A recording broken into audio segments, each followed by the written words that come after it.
Cześć, witam Was. Moi drodzy, dzisiaj porozmawiamy o partii Lepkie Rączki. Jak wiecie, pisowcy strasznie wyją już ponad rok, niczym knury odrywane od koryta, bo zabrano im koryto. Przywykli do tego, że mogli doić pieniądze Polaków, ograbiać, okradać Polaków, całą Polskę, żyć na koszt Polaków, na koszt budżetu państwa. Jak wiecie, kradli bez umiaru. Jak wszyscy doskonale pamiętamy, w 2015 roku, kiedy przejęli władzę, Becia Szydło mówiła: wystarczy nie kraść. Pamiętamy te całe hasło. W 2016 roku mówili: nie kradniemy, nam się to po prostu należy. W 2017 roku zaczęli już mówić: inni też kradli. W 2018 roku mówili już: inni kradli więcej. W 2019 roku: kradniemy, ale zgodnie z prawem. W 2020 roku: kradniemy i co nam zrobicie? W 2021: cześć wujku. Tak można by było jeszcze sobie wymieniać, ale tak mniej więcej taka sekwencja tego pisowskiego złodziejstwa wyglądała. To, co widzicie tutaj na tej fotografii, to są ludzie, którzy okłamywali, okłamują i będą okłamywać. W sprawozdaniu finansowym Caritas nie ma śladu. Pamiętacie te słynne nagrody za tą tytaniczną pracę pisowców na samym początku ich rządów, gdzie Jarosław zadecydował, że pieniądze zostaną oddane do Caritasu.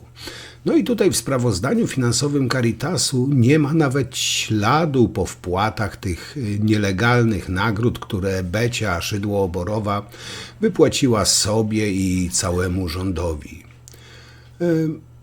Krótko mówiąc, chamstwo, obłuda pisowców nie ma granic, ale to też nie jest z kolei żadną tajemnicą. Fundacje okradane przez PiS. W 2015 roku minister edukacji Anna Zalewska zabrała 1,2 miliona złotych z konta Polskiego Czerwonego Krzyża, aby sfinansować swoją kampanię wyborczą. To pokazuje, że do celów politycznych PiS posunie się do najbardziej haniebnych czynów i okradnie nawet najbardziej potrzebujących. Ten skandal został zamieciony pod dywan, ale my przypominamy, że... Moi drodzy, generalnie z tego, co już wiadomo, co jest już pewne, to ta zorganizowana grupa przestępcza o nazwie PiS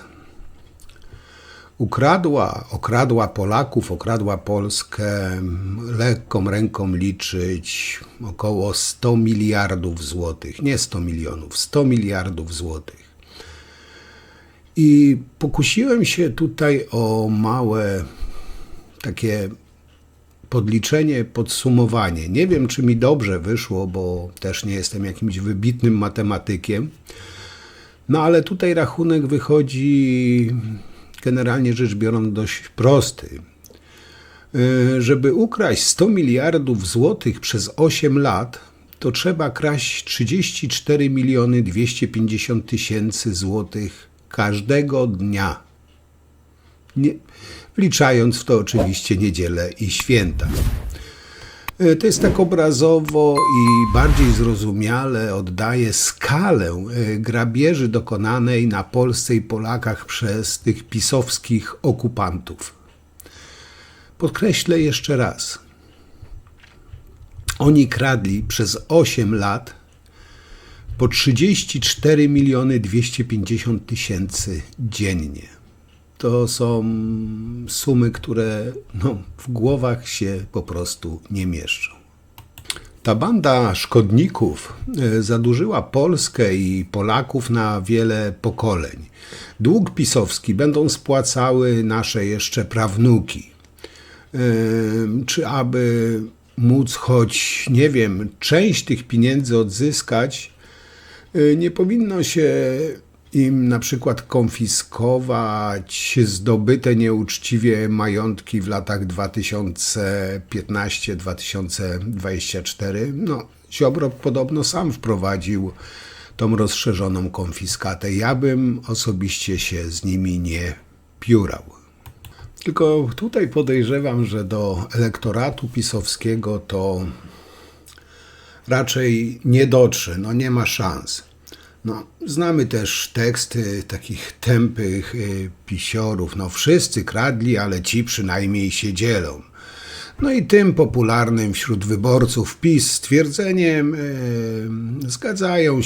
zgadzali się oni i dalej zgadzają i rozgrzeszają całą tą sytuację, która była przez 8 lat, czyli rozgrabiania, zadłużania Polski i Polaków. I wyobraźcie sobie, że to wszystko za jedyne 500 zł miesięcznie. Powiem wam tak, gdyby Hitler wpadł na taki pomysł, żeby dać Polakom, właśnie nie wszystkim Polakom, ale właśnie takim Polakom typu wyborcy PiS, po 500, nie wiem, wtedy były marki, po 500 marek, oni by Polskę sprzedali, bo no, mordują, ale się dzielą, dają pieniądze, to jest wszystko w porządku. To jest mniej więcej na tej samej zasadzie. Teraz pozwalali rozgrabiać nasz kraj za 500 zł miesięcznie. Taka jest dla nich wartość naszej ojczyzny. Generalnie wam dzisiaj podam tylko kilka naprawdę krople w morzu tych złodziejstw pisowskich, jak oni okradali, bo no nie sposób powiedzieć o wszystkim, pokazać wszystkiego, to jest wręcz niemożliwe.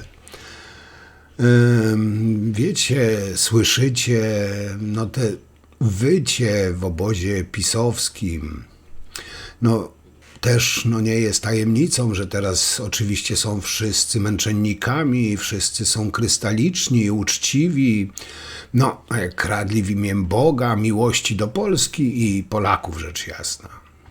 Kurczę, szef chce, żeby w piątek odpalić ten konkurs. O, to zostawiłeś wisienkę, widzę, na koniec. Teraz pytanie. Rafał Pospieszalski, Lisicki, Rydzyk i prawicowy feminizm. Da się to zrobić w jednym. Da się. To zróbmy. Wrocław jest na 4, Pospieszalski jest na bańkę. Prawicowy feminizm tam było 400 000, do tego wspomniałem. Lisicki tam była też bańka, nie? Pół miliona było. No, czyli razem z prawicowym to jest bańka. I jeszcze Rydzyk. Tak. Czyli 4, 5, 6, 7. Jest 7. Jest 7. No i do tego dołożymy ewentualnie coś, co byłoby sensownego, żeby było tym miejscem figowym. Trzeba się bardzo mocno przygotować na również działania procesowe. Nie? Ja przygotowałem taki, chyba że macie może gdzieś już tam coś takiego zebranego, jakiś taki materiał, jak się zachowywać, nie? Jak wbiją o 6 rano, to wezmą na przesłuchanie. Taki manual. Tak wiesz, nie tylko dla nas, ale to generalnie dla ludzi. No, nigdy nic nie było. Lepiej być przygotowany na najgorsze i być pozytywnie zaskoczony niż odwrotnie. Chcecie trudne pytanie, którego ja się na przykład boję? No. Znaczy ja nie wiem, czy ono ma sens, nie? Ale jakby pan poseł powiedział, pan minister powiedział, dlaczego w momencie, w którym bezpośrednio przed albo bezpośrednio po operacji kolan Jarosława Kaczyńskiego otrzymywał dotację z szpital imienia profesora Grucy?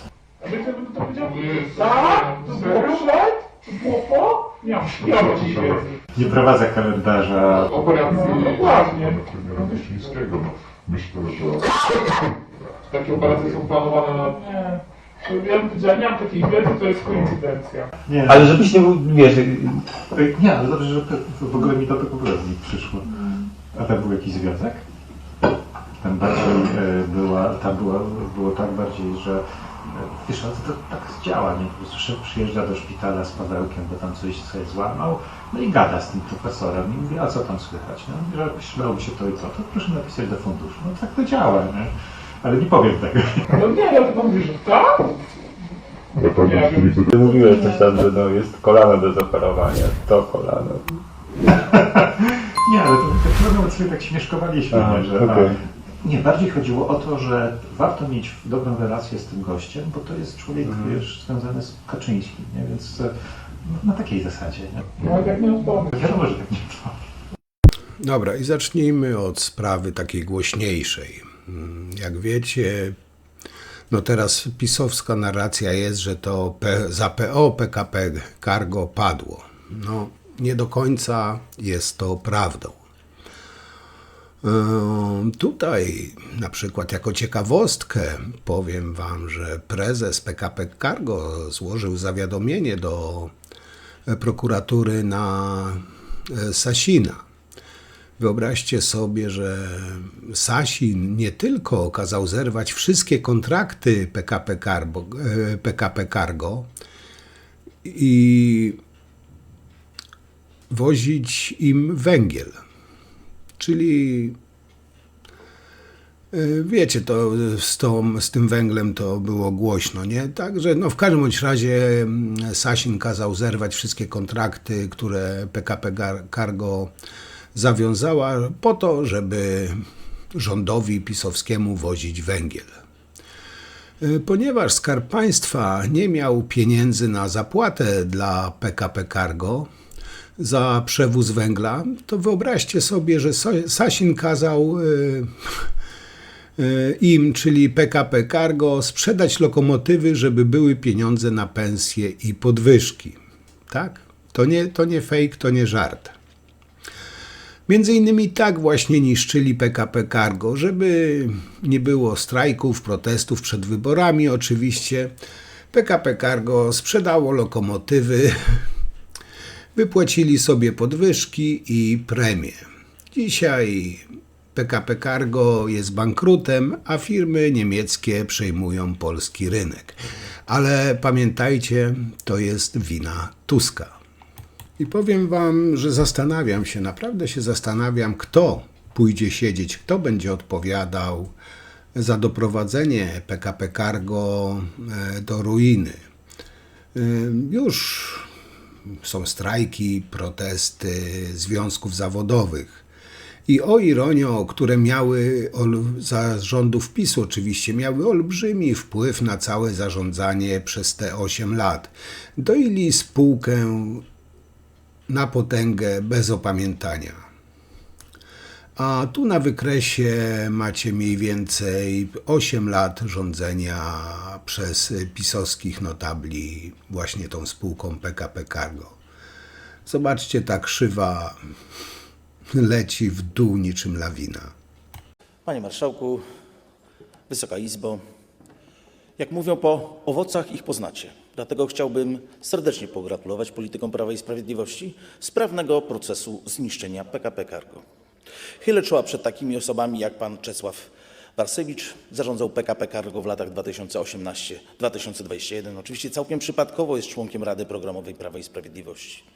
Kolejny były prezes PKP Cargo to pan Dariusz Saliga. Zarządzał tą spółką w latach 2022-2024. Również całkiem przypadkowo był członkiem Prawa i Sprawiedliwości oraz posłem z ramienia tejże partii. To świadczy, że rząd Zjednoczonej Prawicy niezwykle odpowiedzialnie podchodził do spraw cargo, wysuwając na prezesów osoby niezwiązane absolutnie z polityką, jedynie kierując się zasadą kompetencji. Dodatkowo w PKP Cargo z ogromnym sukcesem realizowano program autorski Rodzina na swoim. Członkiem Rady Nadzorczej był stryj prezydenta Antoni Duda, który co prawda uczciwie przyznał podczas wywiadu, że nie ma doświadczenia i kompetencji, ale podjął się tego wyzwania. W spółce znaleźli również zatrudnienie Stanisław Moskal, ojciec posła PiS Michała Moskala oraz syn, synowa i córka posła PiS Jana Mosińskiego. To także świadczy o niezwykle przejrzystym i bezstronnym zatrudnianiu tylko fachowców, którzy rozwijali i dbali o PKP Cargo. Ponadto PKP Cargo zarządów PiS realizowało niesamowicie ważne inwestycje. Do nich należałoby zaliczyć m.in. sponsorowanie kilku organizacji pozarządowych w Skierniewicach, Muzeum w Skierniewicach, klubów w Skierniewicach. Zapewnia to tylko przypadek, że wówczas prezesem PKP Cargo był pan nie inny, tylko Dariusz Seliga. Jak również wspomniałem, były poseł z Prawa i Sprawiedliwości urodzony w Skierniewicach. Szanowni Państwo, szanowni politycy Prawa i Sprawiedliwości, dziś bardzo często debatujecie i biadolicie nad spółką Cargo, którą doprowadziliście do ruiny. Nie macie wstydu. Ludzie dzisiaj tracą pracę, a wy się na tym bawicie politycznie. Dziękuję bardzo. No teraz przenieśmy się do piaskownicy, że tak powiem, do piaskownicy Obsrajdka. I tutaj no, już też szły grube wałki, wam powiem. Na przykład jeden z wałów, można powiedzieć, stulecia, który zrobił Obajtek razem z Morawieckim. Chodzi o Lotos. No, wielka fuzja, wielce zarabiali. Jaka super, super biznesmen, super strateg Obajtek. No to przyjrzyjmy się tej super strategii Obsrajdka. Lotos został wyceniony przez audytora USA w 2022 roku, uwaga, zapamiętajcie tą drobną sumę, na 21 miliardów złotych. Tak, 21 miliardów złotych został wyceniony przez audytora w specjalną firmę audytorską ze Stanów Zjednoczonych, gdański Lotos. Tę wycenę oczywiście poznał Kaczyński, Morawiecki, cała ta, nazwijmy to,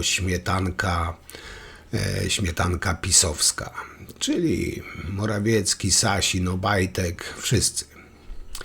Mało tego, ten audytor ze Stanów Zjednoczonych uznał rafinerię Lotosu za jedną z najnowocześniejszych na świecie. Zgadnijcie, za ile Obajtek sprzedał rafinerię firmie Amarco, no w każdym razie Arabom powiązanych z Putinem. Otóż naszą, można powiedzieć, drugą perłę w koronie, czyli gdański Lotos, wart 21 miliardów złotych, oni sprzedali za 1,5 miliarda złotych. Nic, tylko brawo, brawo, brawo.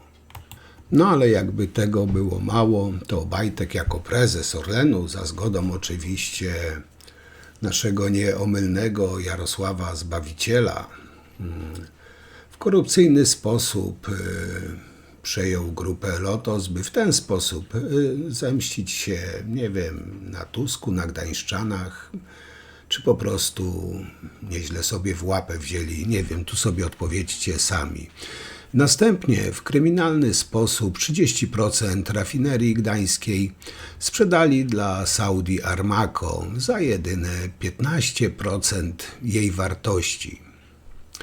Mało tego, 417 najlepszych stacji paliw Lotosu sprzedali dla MOL-a, czytaj Lukoil, czyli jakby nie patrzeć rosyjskich, niby węgierskich, ale rosyjskich. Oraz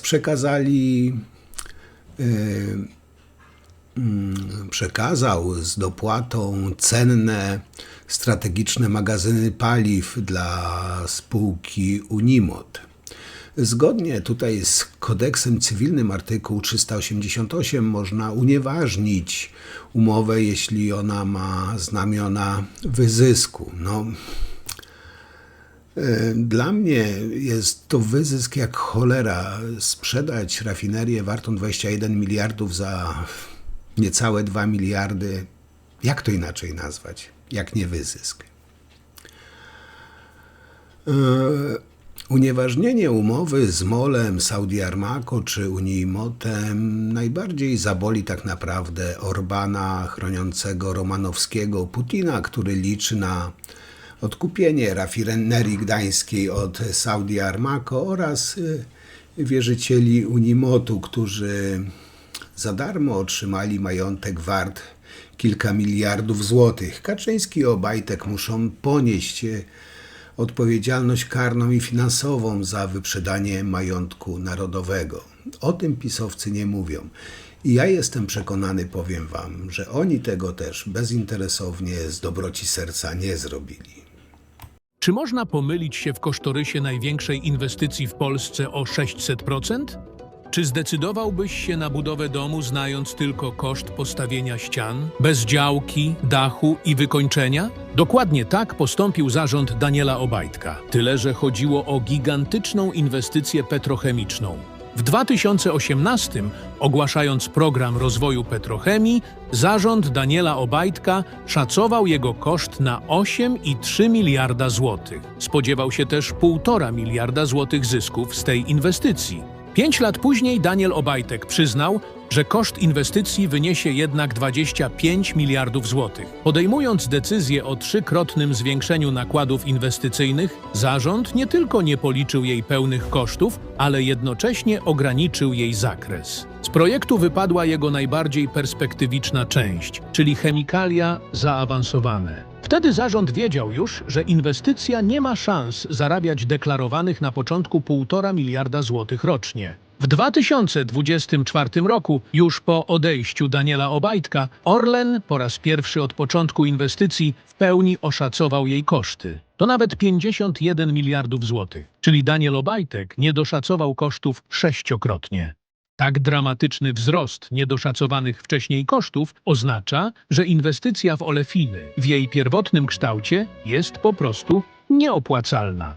To właśnie dlatego konieczne jest jej zatrzymanie i przeznaczenie zaoszczędzonych środków na inwestycje, które realnie gwarantują bezpieczeństwo i stabilność polskiej energetyki. Czy 51 miliardów złotych to dużo? To koszt budowy 25 stadionów narodowych. To więcej niż koszt budowy autostrady z Gdańska do Krakowa i jeszcze z Poznania do Białegostoku. To koszt budowy od 3 do 5 małych reaktorów atomowych. 51 miliardów złotych to najwyższa kwota jednostkowej inwestycji w Polsce. Tyle, że przygotowując ją, kompletnie zignorowano podstawowe zasady ekonomii.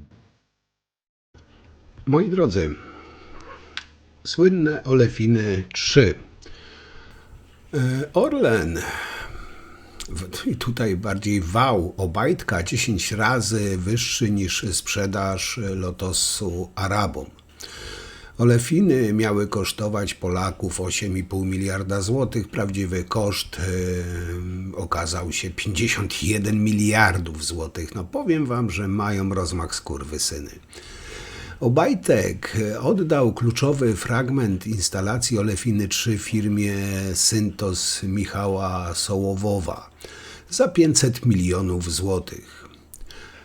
Orlen, czyli my, Polacy, podatnicy, mieliśmy dopłacać do produkcji Orlenu minimum 5 miliardów złotych rocznie, no a te pieniądze płynęłyby do Sołowowa. Za 500 milionów Sołowow kontrolowałby inwestycje Orlenu za 51 miliardów złotych. I nie wiem, jak to inaczej nazwać, tylko oszust, łapówkarz lub po prostu Obajtek mógł podpisać taką umowę. I też pewnie, moi drodzy, słyszeliście kłamstwa Obajtka, pisowców, PiS-u, jak to Pcimski, kręt i złodziej potrafił tylko paplać i obrażać, kłamać. Chodzi tutaj o to, że jak Orlen super zarabiał, a jak teraz Orlen przynosi wielkie straty. Jak zwykle wystarczy odrobineczkę pogrzebać. I teraz tak, no niby zyski miał, tylko teraz są straty. Dlaczego? Bo trzeba zacząć wycofywać te niby umowy, nadrabiać wydatki, które poszły w błoto. No tego jest cała fura, ale brutalne fakty, których nie da się podważyć. Wartość Orlenu w 2017 roku, tutaj chodzi o akcje. Jedna akcja Orlenu w 2017 roku kosztowała 127 zł. Z kolei już w grudniu, gdy PiS oddawał władzę, w grudniu 2023 roku, za akcję można było już kupić za 49 zł. Więc no, wartość Orlenu wpadła na pysk, jak zresztą wszystko, do czego się dobrali pisowcy. Za kadencji tego pcimskiego cwaniaka Orlen stracił na połowę wartości na akcji. I to są brutalne fakty. Tak naprawdę Polacy stracili ponad połowę Orlenu oraz Lotos, którego już tak naprawdę nie ma jako polskiej rafinerii, jednej z najnowocześniejszych na świecie. Także słuchając tych bzdur pisowców, to po prostu jednym uchem wpuszczać, drugim wypuszczać, wystarczy posprawdzać. Z kolei Obajtek, broniąc inwestycji olefiny, powiedział, i teraz uważajcie, skupcie się, inwestycje są raz opłacalne, raz nie. Niektóre zwracają się dopiero po 40-50 latach. No powiem wam, kurwa, geniusz. Prawdziwy geniusz.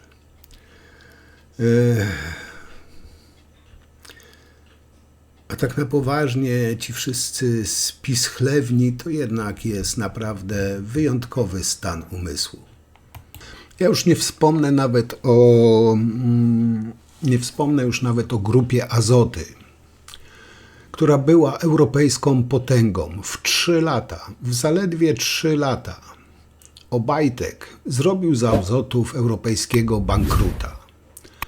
I to było świadome działanie Obajtka, być może sabotaż, bo jak wszyscy wiemy, ruskie mieli na Azoty chrapkę. I teraz po rządach PiS mamy bankruta z długiem 10 miliardów złotych i zwolnieniami grupowymi. Oczywiście teraz jest ujadanie, że to PO, że to wina PO. No kuźwa, takie wielkie przedsiębiorstwa, spółki nie rozpadają się jak stoisko babci na ryneczku w 2 dni czy w rok, tylko na to potrzeba lat. Chociaż i tak tutaj czapki z głów dla Obajtka, że potrafił taką potęgę rozwalić w 3 lata. Specjalny zespół prokuratorów i policji skarbowej pracuje nad zarzutami dla byłego zarządu Orlenu. I tutaj za to grozi nawet 25 lat więzienia dla Obajtka. No ale strata Polski i tak nie będzie wyrównana.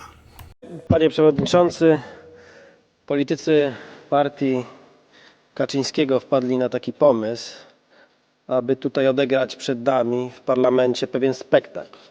Ten spektakl miał na tym, żeby opowiadać o kłopotach drugiej co do wielkości firmy przewozów towarowych w Europie, polskiej spółce PKP Cargo. Tylko nie chcieli powiedzieć jednej rzeczy, że to oni do tego doprowadzili. Pozwólcie, że obalę ten żenujący spektakl i przedstawię tylko 3 fakty, które o tym świadczą. W ciągu 8 lat rządów partii Kaczyńskiego wartość spółki PKP Cargo spadła o 90%. Otóż w 2014 roku spółkę wyceniono na prawie 4 miliardy złotych. Po 8 latach rządów Kaczyńskiego na niecałe 600 milionów, a akcje spadły z 90 zł w 2014 do 12 zł. I to są fakty. Z faktami się nie dyskutuje. My tą spółkę naprawiamy. Tutaj dzisiaj na widowni jest prezes tej spółki, który chce naprawić tą spółkę, a winni, którzy doprowadzili do tego zniszczenia polskiej dumy, muszą za to odpowiedzieć. Ale ja, korzystając z okazji, chcę powiedzieć, co jest dzisiaj szansą dla Polski, dla Europy, jeśli chodzi o kolej. To jest kolej absolutnie dużych prędkości, która jest szansą na zrównoważony rozwój naszego kontynentu. Niektórzy ekscytują się faktem, że Chiny właśnie rozpoczęły produkcję pociągu, który ma osiągać prędkość 1000 km na godzinę. Ale czy my jesteśmy gorsi? Otóż nie jesteśmy i jestem przekonany, że już niedługo Europa może stać się światowym liderem tej formy transportu. Kolej dużych prędkości to impuls dla gospodarki i chcę powiedzieć, że w tej sprawie dużo się już dzieje. W moim mieście, w Łodzi, 3. co do wielkości, kończymy jeden z tuneli i drugi tunel kolei dużej prędkości. Właśnie rozpoczęliśmy budowę i w niedługim czasie połączymy się komunikacyjnie z Europą. Europa musi wjechać w latach 30. super szybkimi kolejami, nie tylko do Paryża czy do Berlina, ale też do Sofii, Wilnie, Łodzi czy też Neapolu. I z tego miejsca mogę tylko i wyłącznie zaapelować, abyśmy zrobili absolutnie wszystko, co tylko w naszej mocy, aby kolej dużych prędkości stała się prawdziwym, a nie udawanym priorytetem na agendzie europejskiej. Bardzo dziękuję. Okej, pozwólcie, że jeszcze dam przykład jednego takiego większego przekrętu, później już przejdziemy na drobne, że tak się wyrażę. No, w porównaniu z tym, no, co pisowcy robili, to będą drobne, ale teraz jeszcze większa, bo o tym już pewnie wielu Polaków zapomniało. Więc no, śpieszę tutaj przypomnieć. Cofnijmy się do początku roku 2005. Wiem, szmat czasu. Jarosław Kaczyński z Grzegorzem Biernackim w spocie reklamowym namawiają do oszczędności w skokach. Sponsorem kampanii wyborczej w 2005 roku zostaje Skok Wołomin. 2008. PiS nie zgadza się na objęcie przez KNF nadzoru nad skokami. Listopad 2009 rok. Ustawa PO radykalnie zwiększająca nadzór nad skokami przez KNF zostaje uchwalona. 2014 rok. KNF zawiadamia o wyprowadzeniu 65 miliardów przez pana Biernackiego ze SKOK. No i grudzień 2014. Skok Wołomin bankrutuje. Straty 3,2 miliarda złotych. 2015 rok. Grzegorz Bierecki, zostaje senatorem PiS i przewodniczący Senackiej Komisji Finansów. Pozwólcie, że to pozostawię bez dalszego komentarza. To się komentuje samo. Dobra, przejdźmy do czasów współczesnych. Jak pewnie też słyszeliście, upada Rafako. Rzecz jasna, wina Tuska. No, nie ma tu dwóch zdań. A wiecie, kto jest jej dłużnikiem? Nie zgadniecie.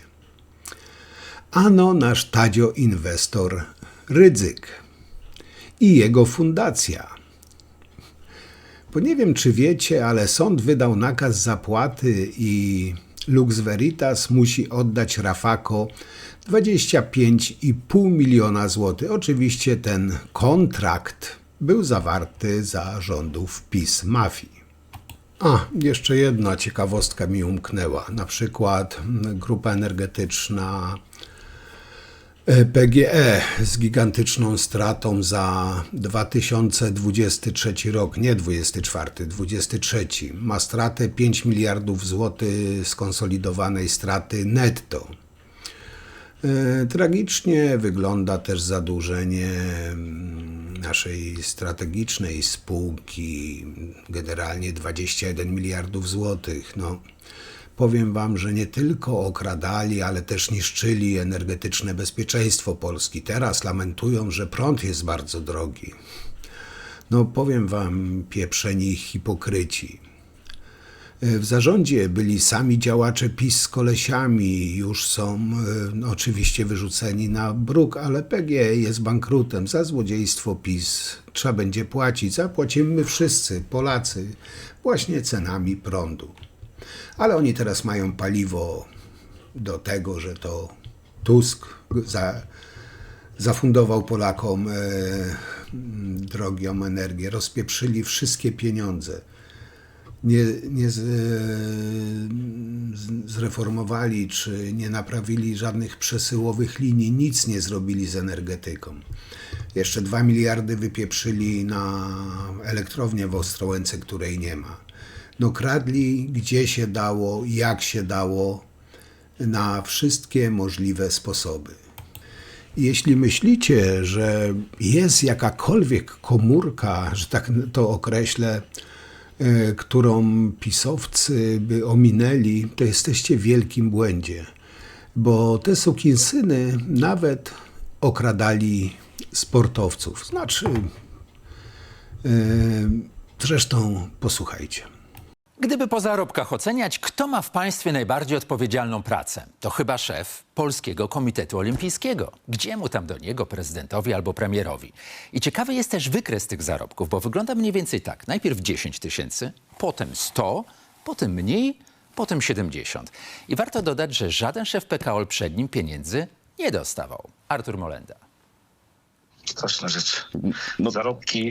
Zarobki są strasznymi rzeczami. Na pewno strasznie wysokie. Radosław Piesiewicz lekceważąco podchodzi do opublikowania jego zarobków. Ale to jest telewizja, panie prezesie, więc tutaj przed kamerą proszę stanąć. Chciałbym się z panem spotkać. No dobrze, to się bardzo cieszę, że ze mną, a ja z panem nie chciałbym. Miłego dnia życzę. A jest o czym rozmawiać. Były miesiące, że Piesiewicz miał zarabiać nawet 100 000 złotych. On sobie wziął tę kwotę 100 000 wtedy, kiedy rządził jeszcze Prawo i Sprawiedliwość. Ministrem aktywów państwowych był jego kolega Jacek Sasin, niektórzy wiedzą, że wręcz przyjaciel. Piesiewicz jest pierwszym prezesem w historii PKOL-u, który pobiera wynagrodzenie. To jest oburzające i to jest najlepszy dowód na to, że Polski Komitet Olimpijski musi w pełni jawnie pokazywać wszystkie swoje finanse. Inaczej nie jest instytucją, która budzi zaufanie.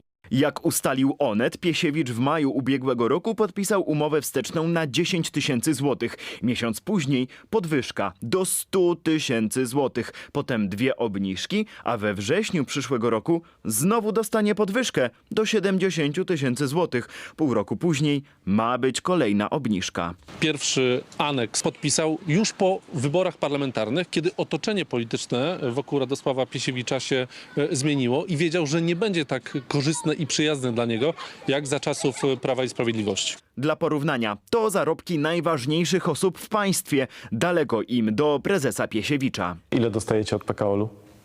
Od PKOL-u 0 złotych. Niedawno program Czarno na Białym w TVN24 przybliżył sylwetkę prezesa PKOL-u i problemy, z jakimi zmagają się związki sportowe. Kasy jako takiej nie. Dostajemy tylko zwrot kosztów za wysłanie reprezentacji na Igrzyska Olimpijskie. A propos igrzysk, nasi medaliści z Paryża do tej pory nie otrzymali nagród z PKOL-u. Przelewy mają wyjść po nowym roku. Sportowcy nie mogą być zakładnikiem. I to dzisiaj się odbiło na sportowcach, bo pieniądze, które powinny trafić do sportowców, trafiły do pana Piesiewicza. Radosław Piesiewicz ostatni raz przed naszą kamerą wystąpił 5 dni temu. Narciarze chyba zachwyceni. Ogłaszał wtedy kandydaturę Andrzeja Dudy do Międzynarodowego Komitetu Olimpijskiego. Liczymy na to, że na tej sesji marcowej pan prezydent stanie się członkiem rzeczywistym MKOL-u. Jesteśmy zaskoczeni, nie ma propozycji dotyczących dodatkowego członka komitetu w Polsce. Odpowiada faktom Międzynarodowy Komitet Olimpijski, a Radosław Piesiewicz najwyraźniej nie ma sobie nic do zarzucenia, bo już zapowiedział, że będzie ubiegać się o kolejną kadencję jako szef PKOL-u. Dla faktów Artur Molenda. Ja muszę przypomnieć, że państwo polskie przekazało Polskiemu Komitetowi Olimpijskiemu ponad 92 miliony złotych. I biorąc pod uwagę fakt, że zabrakło pieniędzy na nagrody dla sportowców, a jednocześnie wypłacono bardzo wysokie wynagrodzenia członkom zarządu, mamy prawo zażądać pełnej informacji, na co poszły te pieniądze. Były pieniądze? Były. Gdzie są? Ja pytam, gdzie są? Albo mamy do czynienia z ludźmi, którzy pozwalają kraść i, nie wiem, uczestniczą w tym procederze, albo mamy do czynienia z ludźmi, którzy po prostu pozwalają kraść, bo nie umieją sobie poradzić. I tak czy siak oznacza to, że są niedołęgami. Okej, moi drodzy, przejdźmy do tych drobniejszych, do drobiażdżków, grosiczków. Zacznijmy od Jojo Brudziński. Znacie tego człowieka, no kryształowy człowiek, ale mniejsza o niego. Koleś Brudzińskiego, Dariusz Śpiewak, który prowadził pizzerię w Szczecinie. Taka pizzeria była Zielony Melonik. Uważajcie, został prokuratorem w Zarządzie Morskich Portów Szczecin i Świnoujście spółka akcyjna. Zarobił bagatela 4 miliony złotych, czyli 1 000 000 rocznie. Drobne, prawda? Mało tego, ten pan Złoty Melonik, wyobraźcie sobie, że przez te 4 lata, gdzie zarabiał 1 000 000 rocznie, ani jednego dnia nie był w pracy, ale zarabiał. No kurwa, żyć, nie umierać. No ale dlaczego ten pan Złoty Melonik, właściciel Złotego Melonika, dostał taką fuszkę marzeń. No wyobraźcie sobie, że w tej pizzerii stołował się, jak był w Szczecinie, nie wiem, czy tam u Joja, nasz Jaruś Kaczyński. No, trudno powiedzieć, czy wybierał pizzę z ananasem, tego nie wiem. Ale tak jak wspomniałem, ja go nazywam pan Melonik, dostał od kolegów Jarka może za to, że mu bardzo ta pizza smakowała. Właśnie tą fuszkę, gdzie za tytaniczną pracę dostał 4 miliony złotych. Do tego w pakiecie oczywiście była służbowa limuzyna. Generalnie panu Melonikowi prokuratura już postawiła zarzuty niegospodarności. No, powiem wam, że no, musiał dobrze karmić prezesa. No, ale nie wiem, czy teraz mu to nie odbije się czkawką. Nie wiem, czy to nawet warto wspominać, gdzie poseł PiS okradał kontenery PCK. Prokuratura tutaj prowadzi dochodzenie w tej sprawie. Okradali dzieci z Syrii. Ustalili to dziennikarze. Tutaj też chodzi o plecaki słynne. Kradną w spółkach, w ministerstwach, kradną w agencjach państwowych, bankach, funduszach. No, kradli gdzie się dało, nie było, dosłownie nie było dziedziny, gdzie oni nie mieli swoich łap i gdzie by nie kradli. Kradli wszystko i wszędzie. Do tego wciągali swoich znajomych, rodzinę, kolegów. Czy wiceminister sprawiedliwości w rządzie PiS boi się sprawiedliwości? Nie mogę powiedzieć, że coś takiego miało miejsce. Takich rzeczy to nie pamiętamy, bo wiesz, najlepiej nie pamiętać. Fundusz Sprawiedliwości w rękach Romanowskiego stał się maszynką do robienia pieniędzy dla podopiecznych Ziobry i ich rodzin. Fundamentalne jest to, żeby to wyglądało, że rzeczywiście było zrealizowane w sposób nie będący promocją kogokolwiek z Solidarnej Polski.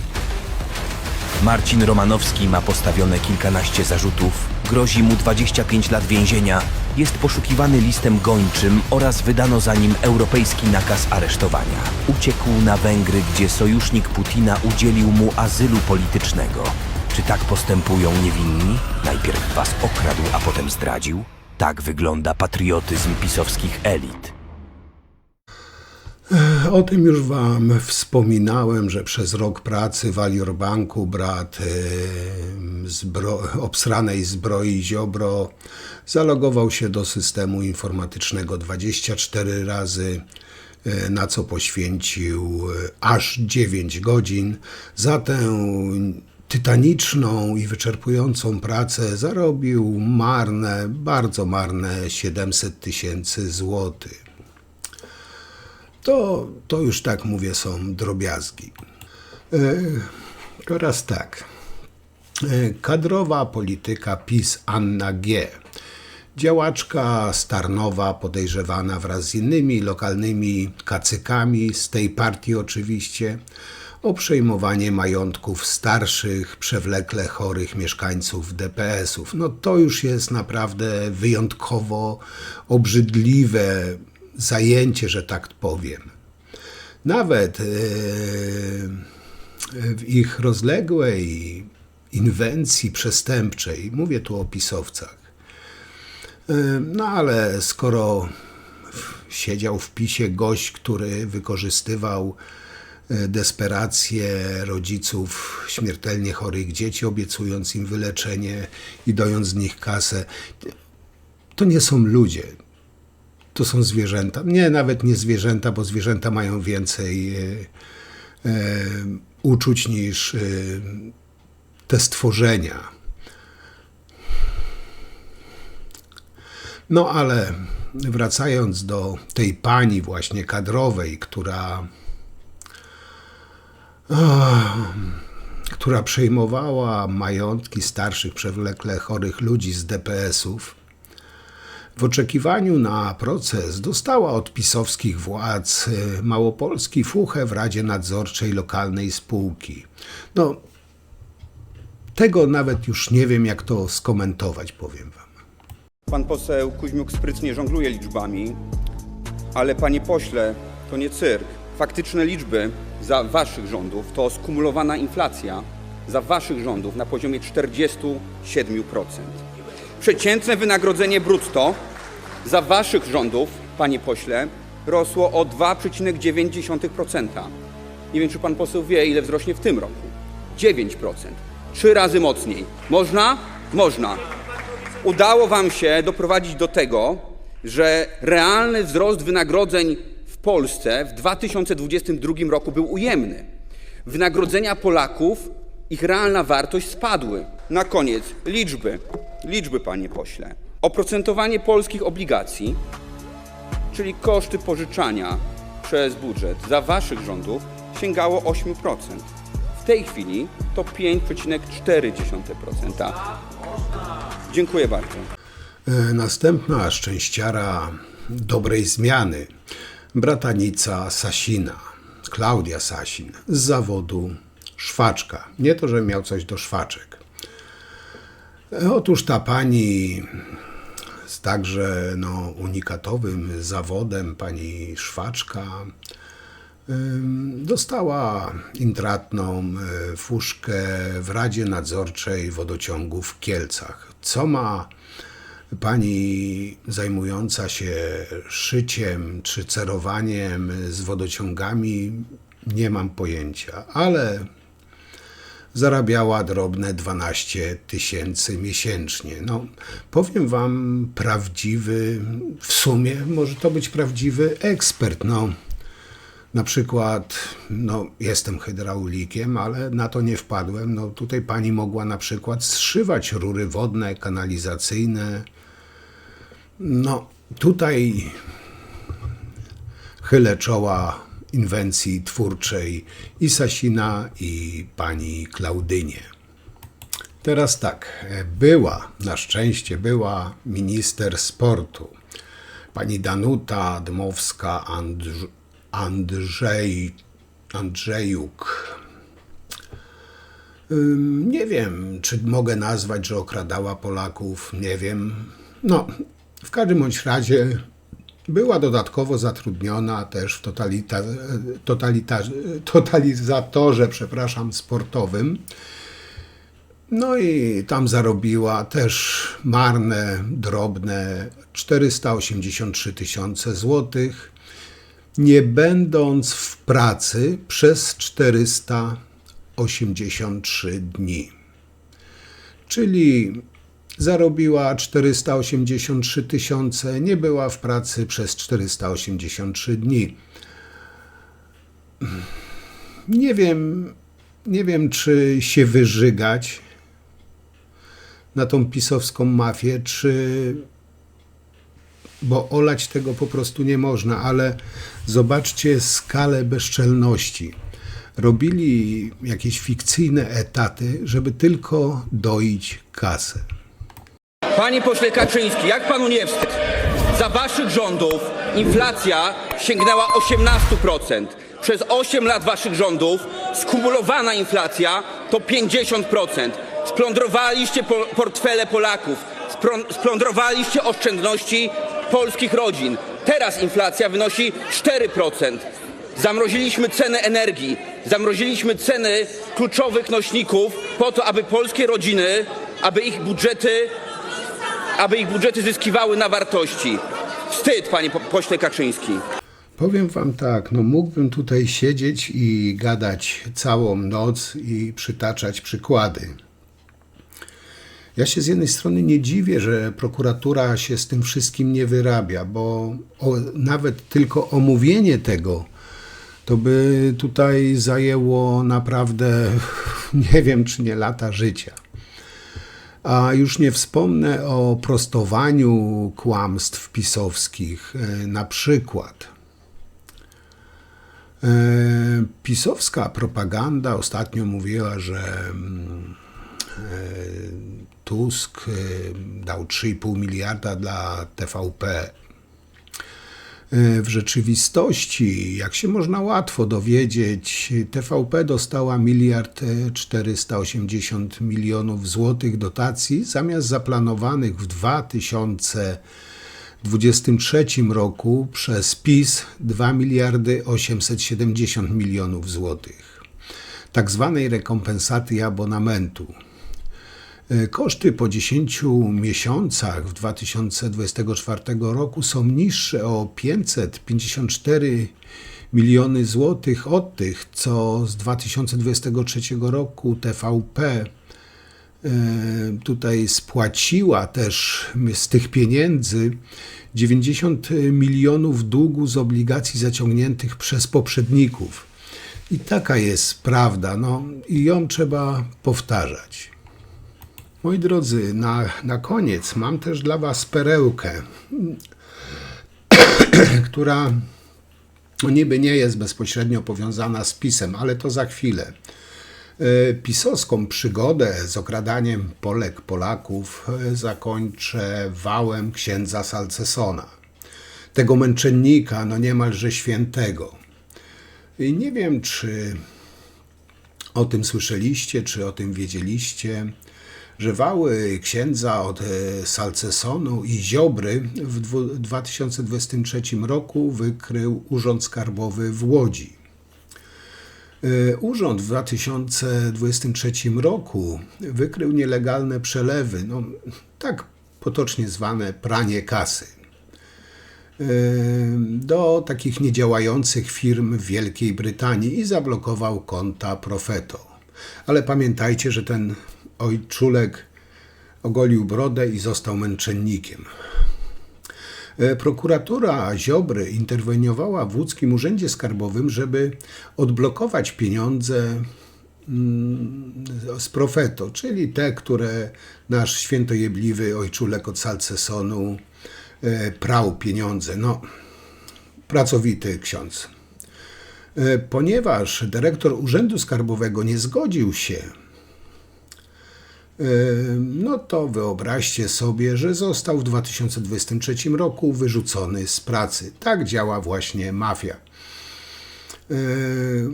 Kto wyrzucił go z pracy? Prawa ręka Morawieckiego. Między innymi Magdalena Rzęczkowska. I teraz między innymi też wiecie, dlaczego nasz książulek tak cierpiał katusze w tych murach więziennych, czemu pisowcy tak go bronili, czemu go tak finansowali. Pranie kasy. I tu może być też między innymi odpowiedź, skąd nasz rycerz w obsranej zbroi miał na spłacenie takich długów. Ale to już inna historia.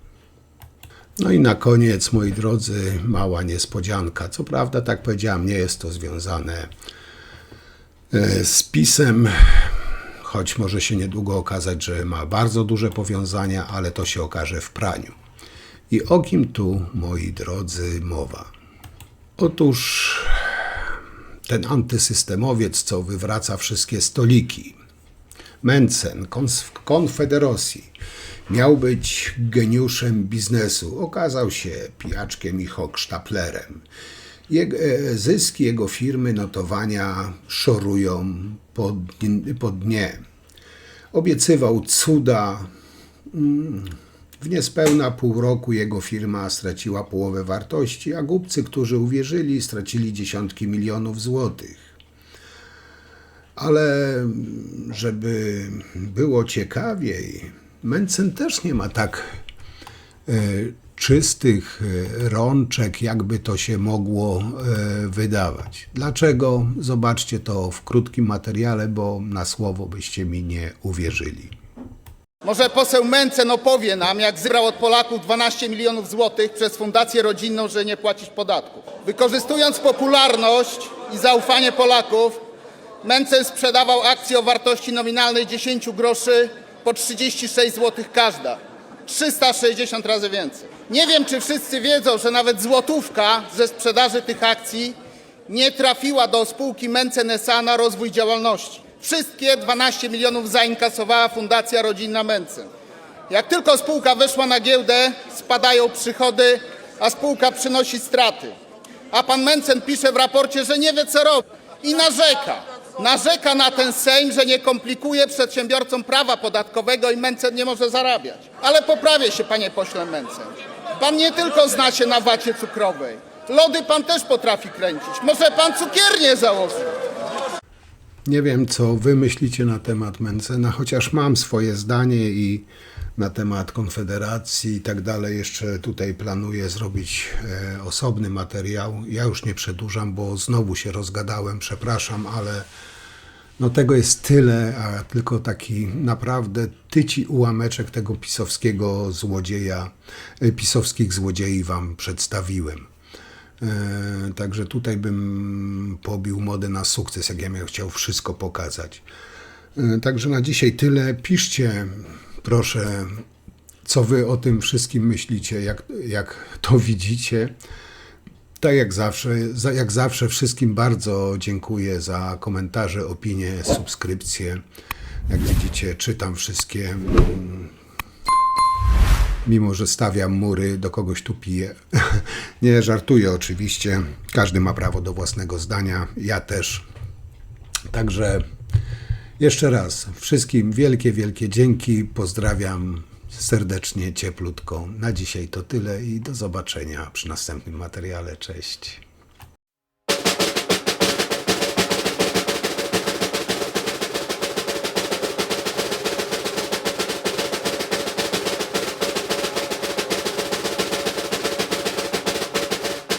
Audyt działań prokuratury z czasów rządów PiS w sumie może objąć nawet 600 spraw. 200 już sprawdzono. Jedną z nich jest afera dwóch wież.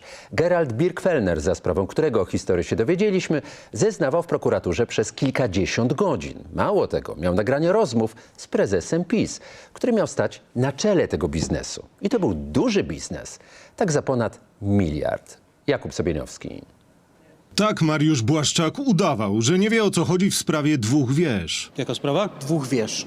No to nie pan opowie o tej sprawie. Mariusz Błaszczak udawał, że nie wie, o co chodzi w sprawie dwóch wież, bo dzień wcześniej w jego obecności mówił o tej sprawie Jarosław Kaczyński. Nikt w tej sprawie nie brał żadnej łapówki. Mariusz Błaszczak udawał, że nie wie, o co chodzi w sprawie dwóch wież, chociaż to wielka afera z czasów rządów PiS-u. Teraz powtórnie badana przez prokuraturę. Wtedy się okazało, że Jarosław Kaczyński, prezes PiS-u, w siedzibie PiS-u prowadził rozmowy biznesowe, czego zabrania prawo. Rozmowy zostały nagrane o budowie tak wizualizowanego drapacza chmur za 300 milionów euro. Ta robota była robiona dla nas, dla Srebrnej. Tak Jarosław Kaczyński sam przyznawał, że były prace dla spółki Srebrna, ściśle związanej z nim i z PiS-em. Rozmowy nagrał związany z nim rodzinnie biznesmen z Austrii, który nie dostał wynagrodzenia za pracę, a skarżył się, że został zmuszony nawet do zapłacenia łapówki byłemu księdzu, od którego decyzji miała zależeć budowa wieżowca. I chociaż to on przedstawił dowody, nagrania, faktury, wyciągi z kont i pełnomocnictwa, to on miał kłopoty zarządów PiS-u. To, że są nagrania i że są dokumenty, to jeszcze nie znaczy, że z nich wynika uzasadnione podejrzenie zaistnienia przestępstwa.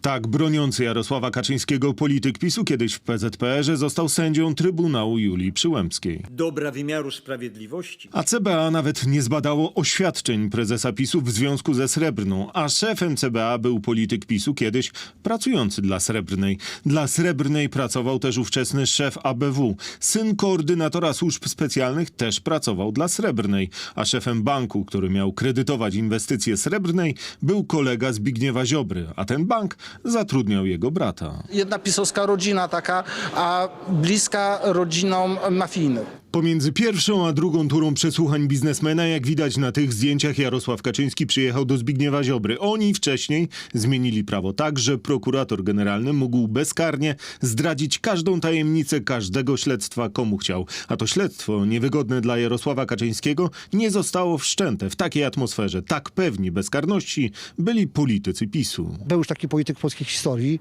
który również dla siebie nie chciał, to był Józef Piłsudski. Jarosław Kaczyński jest krystalicznie uczciwym człowiekiem i niczego wyjaśniać nie musi. Gdybym ja był prokuratorem, jestem wiceministrem sprawiedliwości, to nigdy bym nie wszczął takiego postępowania. Fakt, że przedsiębiorca austriacki schronił się w Austrii, świadczy o tym, że ma zwyczajnie nieczyste sumienie. Dla PiS-u wtedy kompromitujące było, że po kilkudziesięciu godzinach bezowocnych przesłuchań Austriak wyjechał do Austrii. Za to teraz za akt uzasadniony, chwalebny uważają ucieczkę swojego polityka na Węgry. Za bezprawny uważają audyt tego śledztwa i blisko 200 podobnych za swoich rządów. Chociaż były dowody przestępstwa, były nagrania i były umorzenia w sprawach niewygodnych dla PiS-u. W PiS-ie nie ma żadnych afer, ale są nagrania, które mówią co innego i mamy już jednego przedstawiciela PiS-u, który uciekł na Węgry. Marcin Romanowski, który teraz uciekł na Węgry przed wymiarem sprawiedliwości, został wiceministrem sprawiedliwości tuż przed odmową wszczęcia śledztwa w sprawie 2 wież